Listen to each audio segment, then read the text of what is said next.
Okay. Yan. Sniper 150. Galing ibang bansa.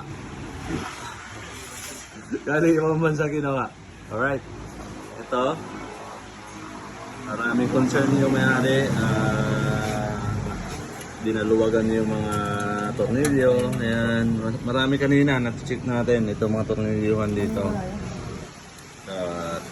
May concern yung may-ari. Biglang nag-overheat daw. Okay.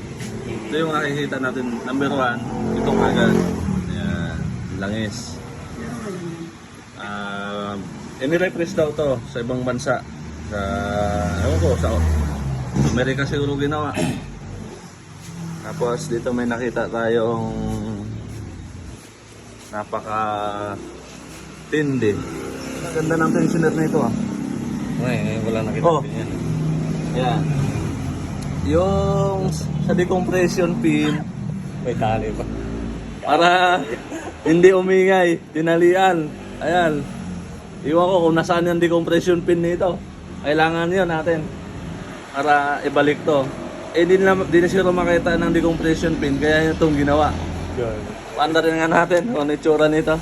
I-start mo dun. Sige lang, okay lang yan. No problema yan.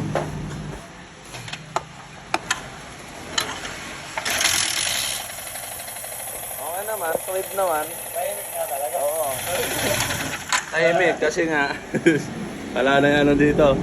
Pangalawa, ito, nagsalin tayo ng kulan. Sana all. Sino bang gumawa nito? Grabe naman. Maawa naman kayo sa customer. Yung lock. Hindi naman to Daming nawala pre. daming nawala na pesa pare. Hindi binalik ano ko saan nila pinaglalagay. Share mo sa akin yung video. Okay. At tignan mo na lang doon sa account ko. Page mo. Oo.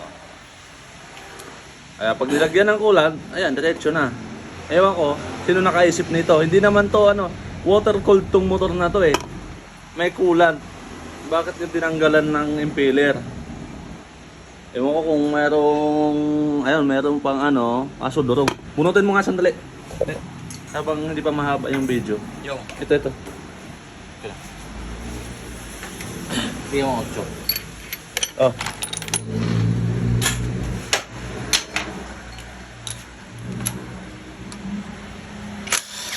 Literal natin narantado yung motor.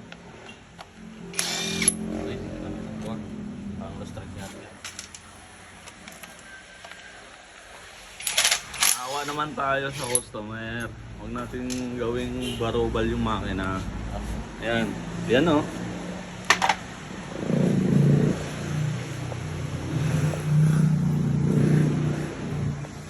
Grabe. Marumal-dumal nangyari dito. Ngayon lang kami nakakita ng ganyan.